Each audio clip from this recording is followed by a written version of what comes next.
There are others and many in that category who fail in life because of the opportunity they meet or the opportunity they have, but which they messed up.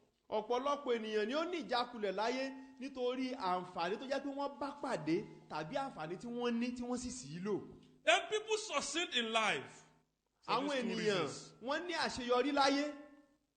One, àkọ́kọ́, because they apply their personal potential and also enjoy the grace of God.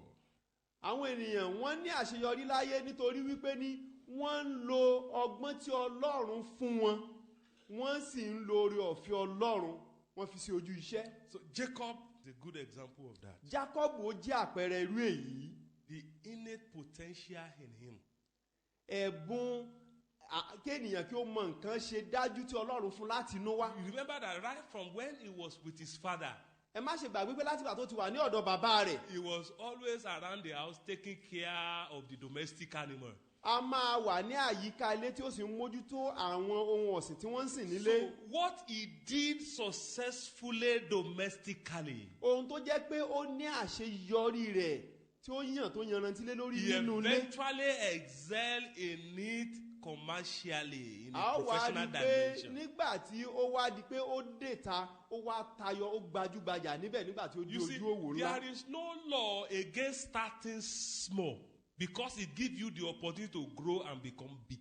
A ó rí wípé ní kò sí ohun tí ó ṣe lòdì wípé ní kí ènìyàn kí ó bẹ̀rẹ̀ pẹ̀lú kékeré nítorí pé ní a máa sọ ní di akọ́ṣẹ́mọṣẹ́ láti di ńlá ni. Do you want to become great in life? Ǹjẹ́ ìwọ fẹ́ di ẹni ńlá láyé? Start something domestically that will grow to become something commercial. Bẹ̀rẹ̀ ohun kékeré kan nínú ilé lónìí tó jẹ́ pé ní yóò wá di ohun tí yóò gbajúgbajà tí gbogbo ayé ó mọ̀ lọ́jọ́ ọ̀la. So right from when Jacob was with his father, Láti ìgbà kékeré tí Jacob ti wà pẹ̀lú bàbá rẹ̀. domestically he loved to take care of all the domestic animals around the house. Nínú ilé ó fẹ́ràn láti máa tọ́jú àwọn ohun ọ̀sìn tó wà ní àyíká ilé. So that which he was doing Èyí tó ń ṣe domestically, èyí tó ń ṣe ní inú ilé yìí. eventually at a bigger stage, he succeeded in it commercially. A wá rí i pé nígbà tó wá di wípé ní owó rẹ̀ wá fẹjú tán, ó wá di ẹni tó di ńlá níbẹ̀. Grace will combine with your potential to give you greatness in life in the name of Jesus. Oore ọ̀fẹ́ yóò darapọ̀ mọ́ ohun tí o mọ̀ ṣe láṣẹ ìyanjú nì wàá fi di ńlá. So do you want to Jésù. live a blessed life? Ǹjẹ́ ìwọ fẹ́ gbé ìgbé ayé alábùkún fún? Apply your personal potential. Ohun tí Ọlọ́run fún ọ tó mọ̀ ṣe lámọ̀dájú nì fi sí ojú iṣẹ́. Then people succeed in life also because of those they meet and the opportunity they maximize. Àwọn ènìyàn máa ní àṣeyọrí láyé nítorí àǹfààní tí wọ́n bá pàdé àti àǹfààní tí wọ́n lò pé ojú ìwọ̀n. The people they meet. Àwọn ènìyàn tí wọ́n bá pàdé. Hello. Isaac instructed Jacob to go to Laban. Ísákì ó sọ fún Jákọ́bù wípé kí ó lọ sí ọ̀dọ̀ Lábánì. Laban was not their only relative. Lábánì nìkan kọ́ ni ẹbí wọn tí wọ́n ní. But possibly he has heard stories about how Laban was succeeding with his flocks. Ṣùgbọ́n ó ṣeé ṣe kó jẹ́ pé ní bàbá rẹ̀ ti gbọ́ nípa bí Lábánì bí ó ṣe ń di ńlá tí ó sì ń gbòòrò nípa ohun ọ̀sìn rẹ̀. Secondly, his father had studied him Ohun ìkejì ni pé bàbá rẹ̀ ti gbé yẹ̀wò. and he knew the area of his, how do I put it now, of interest.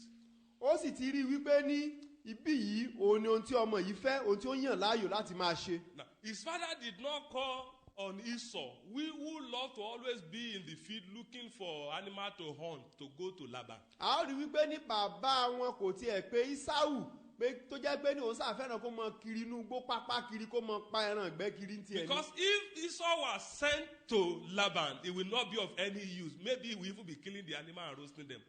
Tó bá ṣe pé ní Ísáù tiẹ̀ wá ní aràn lọ bá Lábánì ni bí ó ṣe máa ń pa ẹran ìgbẹ́ tí ó máa ń yàn ní bóyá gbogbo àwọn àgbò àti àgùntàn rẹ̀ ní yóò pa tí ó sì máa yan tí wọ́n fi ṣe pẹpẹ súpù. Now, when there was the need for Jacob to recount how he served Laban, he told Laban, he said, even the animal that white animal killed in the bush, I brought it home to you.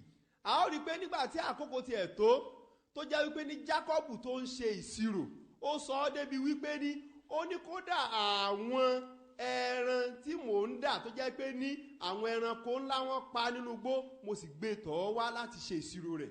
So he was properly matched.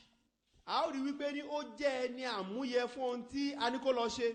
Hello. Many of you have great potential, but you are applying it in the wrong field. ọ̀pọ̀lọpọ̀ yín ló jẹ́ wípé ní Ọlọ́run fún ní oore ọ̀fẹ́ láti mọ nǹkan ṣe láṣeyọrí. You chose the wrong mentor. ṣùgbọ́n ẹlòmíràn tí kò yẹ kí ẹ fi ṣe ọ̀gá tàbí akọ́ni òun ni ẹ lọ ń lò. You chose the wrong friends. ọ̀rẹ́ tí kò tọ̀nà tí kò yẹ òun ni ẹ ń lọ ń bá. What is the relationship between a mechanic and a nurse? kí ni ìbáṣepọ̀ tó wà láàrin mẹkáníìkì àti ẹni tó kọ́ iṣẹ́ nọ́ọ̀sì? You know, both of each of these professions, they are great professions in their rights, in their own rights. a ó rí wípé ní àwọn iṣẹ́ wọ̀nyí ó jẹ́ iṣẹ́ ńláńlá ní olúkúlùkù ní ààyè rẹ̀.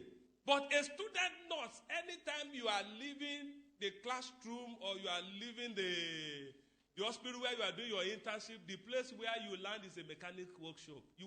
You will create problem for your uniform before you return to the next day job.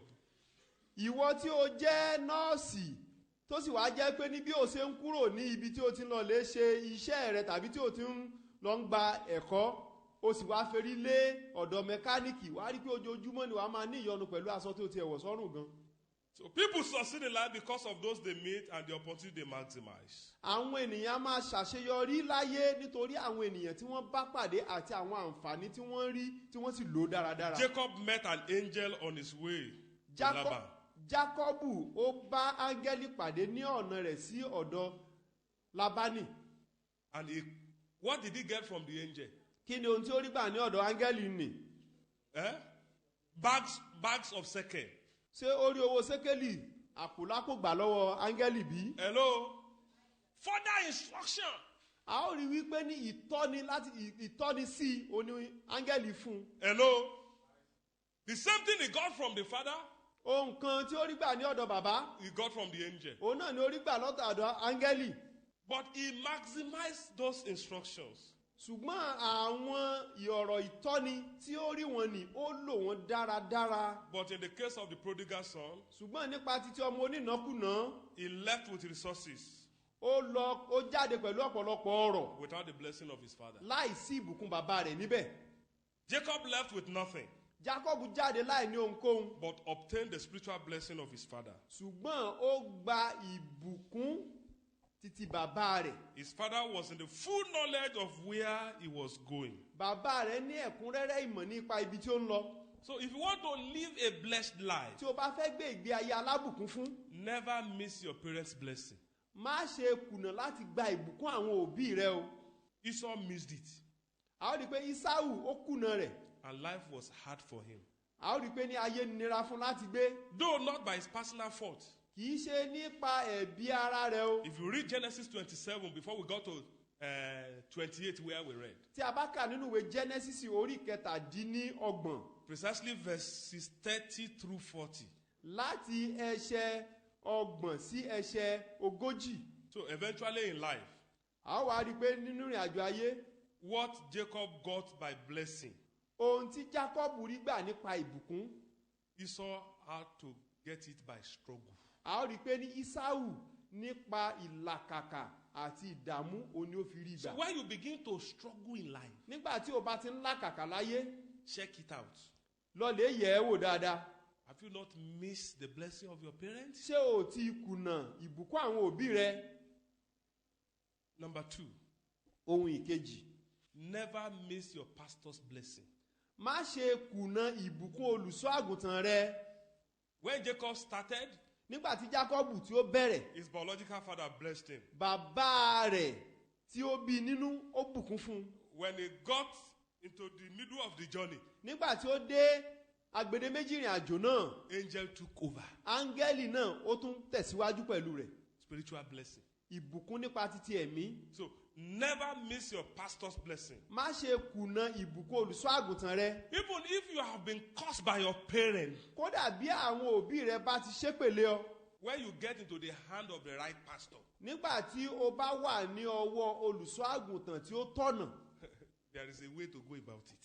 bí a ṣe máa ń ṣe wà, Hello, ọ̀nà àbáyọ wà. ọ̀nà àbáyọ wà. Hello, as many of you that are carrying the curses of your parents, Fún gbogbo ẹ̀yin tó jẹ́ pé ní ègún òbí ń dààmú, as you repent this morning, bí ẹ ṣe ń ronúpìwàdà lówùúrọ̀ yìí, I declare those curses lifted in the name of Jesus. gbogbo àwọn ègún náà á mú kúrò nínú ayé yín lórúkọ Jésù. In Genesis 49, Nínú ìwé Genesis orí 49, if you read from verse 1, tí ẹ bá kà láti ẹsẹ̀ ìkíní, Jacob called his children, Jacob ó pe àwọn ọmọ rẹ̀ the 12 of them. tí í ṣe 12. He said, gather yourself unto your father. Ó ní ẹ kóra yín jọpọ̀ sí ọ̀dọ̀ mi. And he started to pronounce blessing and curses. Ó sì bẹ̀rẹ̀ sí ní súre fún wọn, ó sì ń ṣépè fún àwọn tí ó yẹ. Hello. In fact, the first one got a superlative curse. A ó tiẹ̀ rí i pé àkọ́bí èpè èyí tí ó lóòrìn nínú òun ló gbà. Why? Kí ni ìrèdí rẹ̀? He did something very stupid. Ó hùwà òmùgọ̀ kan. He slept with the wife of his father. Ó sùn pẹ̀lú ìyàwó bàbá rẹ̀. And the father said, yes, you are the excellency of power. Bàbá rẹ̀ sì sọ fún wípé ní ìwọ ni ẹni agbára àkọ́bí mi. But Ṣùgbọ́n for this evil that you did, nítorí aburú tí wọ́n ṣe yìí, you will not excel. wípé ní ìwọ kì yóò tayọ. Then he jumped that one, blessed the other one. Ó tún bẹ̀rẹ̀ sí ní bùkún àwọn tí ó kù náà. And then he came to two others Ó tún dé ọ̀dọ̀ àwọn méjì kan. who were partners in evil. Èyí tó jẹ́ pé ní wọ́n jẹ́ olùgbọ̀wọ́ nínú iṣẹ́ ibi. Hello. Do you know that in some family that is where it is? Ǹjẹ́ ẹ mọ̀ pé nínú ẹbí mìíràn àwọn bí ó ṣe rí nìyẹn? Some children collaborate to be good and to be of source of joy to their parents. Some collaborate to cause sorrow for the parents. A ó rí wípé ní àwọn ọmọ mìíràn wọn á pawọ́pọ̀ láti jẹ́ orísun ìbùkún àti ìdùnnú fún òbí. Àwọn mìíràn wọn á sì parapọ̀ láti jẹ́ orísun ìbànújẹ́ àti aburú fún òbí. So Simon and Levi, Símónì àti Léfì, they collaborated to be source of sorrow to their father. wọ́n sì pàmọ̀pọ̀ láti jẹ́ orísun ìbànújẹ́ fún bàbá wọn. And he looked at them Ó sì wò wọ́n, and cursed the two of them. ó sì fi wọ́n bú. Then he went on and blessed others too. Ó tún tẹ̀síwájú, ó ń bùkún àwọn tí ó kù. Now, that was the father, Bàbá ni èyí, biological father. bàbá tí ó bí wọn. Then, as the journey continued, the Bí way ìrìn àjò náà- Jacob's journey also continued, Bí ìrìn àjò náà ṣe tẹ̀síwájú gẹ́gẹ́ bí ìrìn àjò Jacob ṣe tẹ̀síwájú. God now raised a prophet over them, a spiritual leader. Ọlọ́run sì wá gbé wòlíì dìde fún wọn. And in Deuteronomy 33, Nínú ìwé Deuteronomy orí 23, if you read from verse 1, tí ẹ bá kà láti ẹsẹ̀ kínní, the same kind of sin that Jacob created to bless his children in Genesis 49, irú ohun tí ó ṣẹlẹ̀ tí Jacob ṣe láti bùkún àwọn ọmọ rẹ̀ nínú ìwé Genesis ni spiritually, nípa ti ẹ̀mí. Moses also stood in that office A ó rí i pé ní Mósè náà wá dúró ní ipò nì to bless and to curse. láti bùkún àti láti ṣépè. Then in verse 1, Ní ẹsẹ̀ kínní, we saw how he also started to pronounce blessing. a rí bí ó ṣe bẹ̀rẹ̀ láti máa bùkún fún wọn. But one thing very significant is this. Ṣùgbọ́n ohun tí ó ṣe pàtàkì ni èyí. Reuben that was cursed, Rúbẹ́nì ẹni tó jẹ́ pé ní a ti gégùn fún. Moses blessed him. A rí pé ní Mósè sì bùkún fún un. Because all that time, Nítorí pé ní gbogbo since his ìgbà father ni, said he will not excel, nígbà tí bàbá rẹ̀ ti sọ wípé ní òun kì yóò tayọ, he will always come the back, from behind, even though he was the firstborn. wípé ní àtẹ̀yìnwá ni yóò ti máa wá bó tilẹ̀ ṣe pé ní ẹni ìṣáájú ní í ṣe. But Moses, Ṣùgbọ́n Mósè, standing in a spiritual prophetic office, ó sì wá dúró gẹ́gẹ́ bí wòlíì. he said, Reuben, from now, Ó ní ìwọ Rúbẹ́nì láti àkókò yìí lọ, your men will no longer be little. wípé ní àwọn ènìyàn rẹ wọn kì yóò kéré mọ́. For Levi, Fún ìwọ Léfì, the person that was cursed never to have inheritance. fún ẹni tó ṣe pé ní a sọ fún pé kò tiẹ̀ ní ogún. Hello? You go and read Genesis 49. ẹ lọ lè ka ìwé Genesis orí Simeon kọkàndínláàdọ́ta. and Levi were cursed that they will not have inheritance. Simeoni àti Levi a sọ fún wọn wípé ní wọn ò tiẹ̀ ní ogún. Then Moses standing in his prophetic office. a ó rí i pé Mósè ó sì wá dúró ní ipò wòlíì rẹ̀. Because of something that Levi also did. Nítorí òǹkà yìí tó jẹ́ pé Léfì ṣe. To stand on the side of the Lord when the whole nation of Israel was going after idol. Láti dúró ní ìhà titi Ọlọ́run nígbà tí gbogbo orílẹ̀-èdè Ísírẹ́lì tí wọ́n lọ ń bọ òrìṣà. God said, because you do this, Ọlọ́run sọ pé nítorí pé ìwọ ṣe èyí Léfì. let all the other tribes have their inheritance. Jẹ́ kí gbogbo àwọn ẹ̀yà tí ó kù kí wọ́n ní ogún ìní wọn. But out of their own, Ṣùgbọ́n nínú tiwọn, all of them will be given you. gbogbo wọn yóò máa dájọ́ fún ìwọ. Hello. And that is why tithes have been paid to the Levites.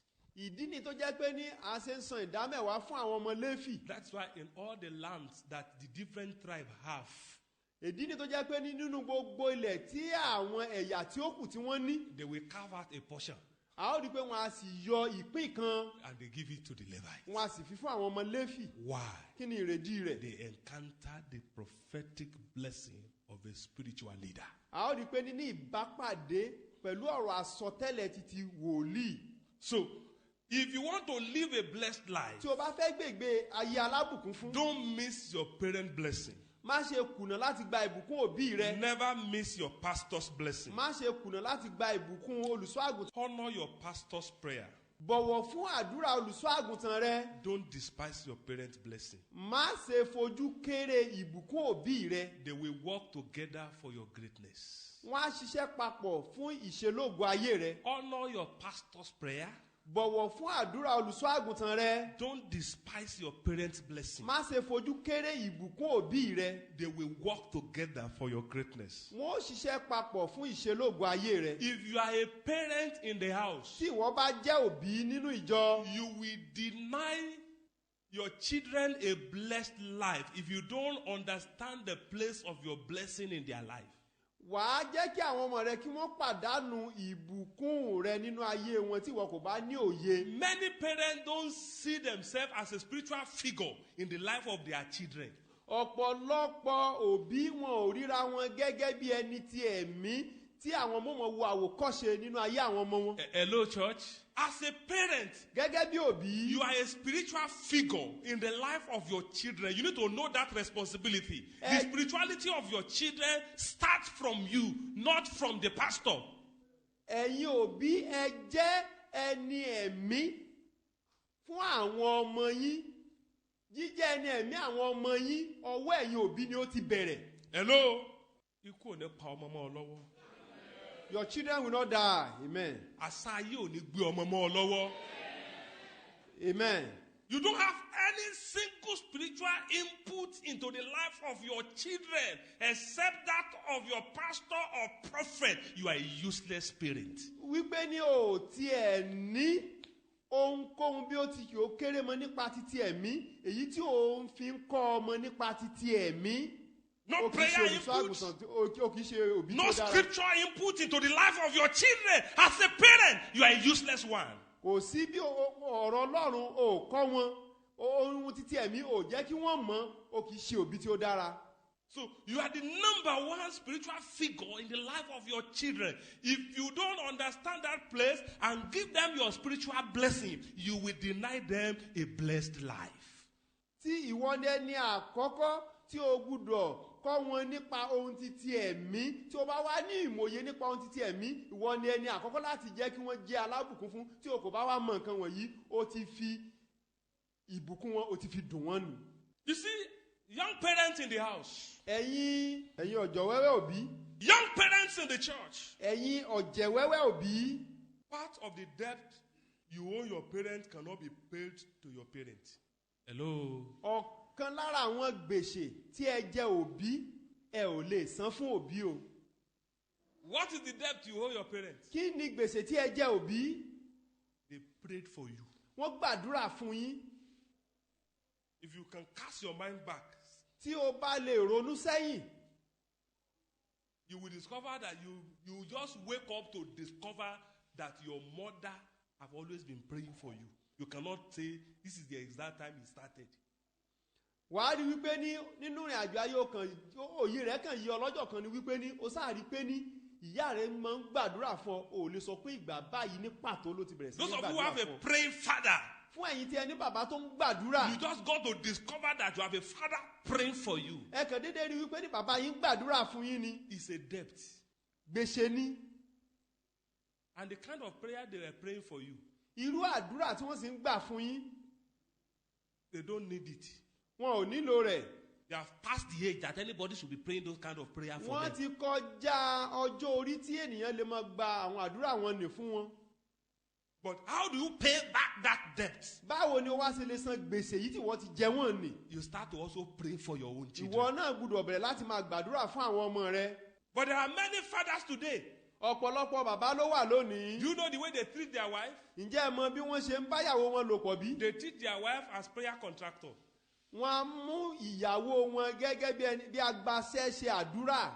Hello? I don't know where they got that error from. Mi ò mọ ibi tí wọ́n ti kọ́ ẹ̀kọ́ nì. Àwọn obìnrin láládùúà.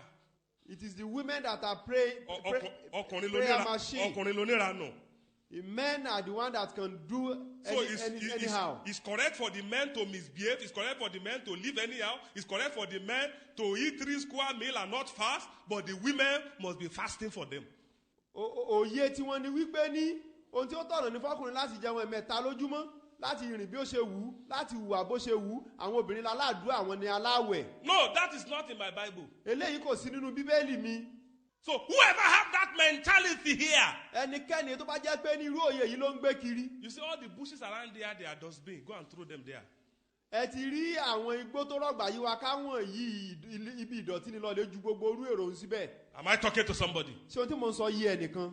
We also have few women. A ní àwọn obìnrin kéréje náà. Ayé jíjẹ yìí náà sáà ni. They enjoy life so much. Òde lílọ yìí náà sáà ni. They like going to parties. Aṣọ ẹgbẹ́jọdá yìí náà sáà ni. Ohun tó máa ń dà kò ṣe kí ni kò kàn wọ́n. They are less concerned about the children. Wọ́n fi sí ọ ní àbọ̀ ń sínwín. Are you insane? Ó jẹ́ gbèsè o. You are indebted. You are in debt. You are in debt. You owe a debt. Ó jẹ́ gbèsè. Your parents invested in you. Àwọn òbí rẹ̀ wọ́n ti dókòwò lórí rẹ̀. They are not seeking to reap it, but they are praying that you will transfer it to the life of your children. Wọn ò máa lépa láti kórè rẹ̀ ṣùgbọ́n wọ́n ń retí wípé ní kí ìwọ náà kí ó fi ṣe ìkúnpá fún àwọn ọmọ. But some of you still leave that responsibility to them at their old age. Ṣùgbọ́n fún ọ̀pọ̀lọpọ̀ yín ojúṣe yìí ẹ tún filẹ̀ fún òbí náà ni bí wọ́n ṣe ń dàgbà tí wọ́n ń darúgbó. So, as young parents in church, Gẹ́gẹ́ bí òbí ọ̀jẹ̀wẹ́wẹ̀wẹ́ nínú ìjọ. part of the debt you owe your own parents cannot be paid to them, but to your own children. Ara àwọn gbèsè tí ẹ jẹ òbí ẹ ò lè san fún wọn. So ṣùgbọ́n pray ẹ lè for san fún your àwọn ọmọ yín. children as your parent did for you. Ẹ gbàdúrà fún àwọn ọmọ yín gẹ́gẹ́ bí àwọn òbí tí yín náà ṣe ṣe fún yín. A praying mother is an asset, Ìyá aládùúrà ohun àlùmọ́nì ló jẹ́. but a praying parent is a greater asset. Ṣùgbọ́n àwọn òbí tó bá ń gbàdúrà wọ́n tún jẹ́ ohun àlùmọ́nì tó tayọ. Not just the mother who will leave the praying to the father, or the father will leave the praying to the mother. When you come together as a parent and you pray for your children, tàbí bàbá tí ó fi you are àdúrà preparing sílẹ̀ them fún for a mọ̀mọ́. blessed life. Ẹ ó padà ẹ parapọ̀ ẹ ó jọ gbàdúrà fún àwọn ọmọ yín láti pèsè wọn kalẹ̀ fún ọjọ́ iwájú tó jẹ́ alábùkún fún. No prayer is ordinary. Kò sí àdúrà tí a lè fojú tẹ́ḿbẹ́lú. Because some of us have this tendency to rate the prayer of our pastor above the prayer of our parents. Nítorí pé ní ọ̀pọ̀lọpọ̀ wọ́n fojú tẹ́ḿbẹ́lú àdúrà títí òbí wọ́n sọ pé àdúrà olùṣọ́ àgùntàn òun ni ó ṣe pàtàkì. From what I'm teaching you this morning, you can see that the two must work. Nínú ohun tí mo ń kọ yín ní òwúrọ̀ yìí ẹ ó rí i pé méjèèjì ló gbọ́dọ̀ jọ ṣiṣẹ́ pọ̀. If you match the common prayer of your parent with your personal altar and the prophetic blessing of your pastor, the result will surprise you. Ẹ ó rí i pé tí ẹ bá mú àdúrà títí yín papọ̀ mọ́ títí òbí ni tí ẹ sì wá fi ti olùṣọ́ àgùntàn tì í lẹ́gbẹ̀ẹ́ ẹ ó rí i wípé ní ẹ ó sì tayọ. Recently, I taught you on triangle of divine help. Mo kọ́ yín nípa ìrànlọ́wọ́ onípele mẹ́ta. Now, this one too is the triangle of a blessed life.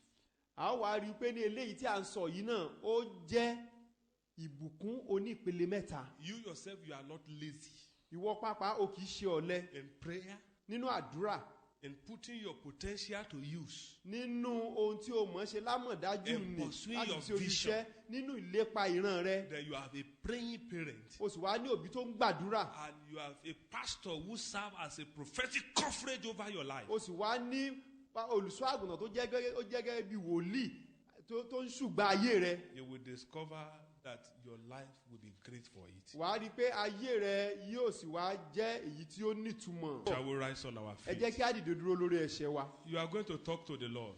Ẹ bá Ọlọ́run sọ̀rọ̀. If where I have been failing personally, Olúwa, gbogbo ibi tí mo ti ń kùnà gẹ́gẹ́ bí ọlọ́dàn ni. have mercy on me. Olúwa ṣàánú fún mi. Help me to make amends. Ràn mí lọ́wọ́ láti lè ṣe àtúnṣe ọ̀nà mi. You as a parent, where I have been failing in my responsibility to my children, Ìwọ gẹ́gẹ́ bí òbí, ibi tí mo ti ń kùnà ojúṣe mi gẹ́gẹ́ Lord, bí have òbí mercy sí on ọmọ. me. Olúwa ṣàánú fún help mi. me to make amends. Olúwa ràn mí lọ́wọ́ láti lè ṣe àtúnṣe. Where I have been living my life outside a prophetic coverage, Ibi tí mo ti ń gbé ìgbé ayé mi ṣe lòdì sí ọ̀rọ̀ àsọtẹ́lẹ̀. help me to retrace my step back. Olúwa ràn mí lọ́wọ́ láti lè padà sí ojú ìṣe. Begin to talk to the Lord. Bá Ọlọ́run sọ̀rọ̀. Begin to talk to the Lord. Bá Ọlọ́run sọ̀rọ̀. Those of you who have been living your life like a prodigal son, Fún ẹ̀yin tí ẹ ti ń gbé ìgbé ayé yín gẹ́gẹ́ bí ọmọ onínàkúnà. ask for grace to begin to live like Jacob.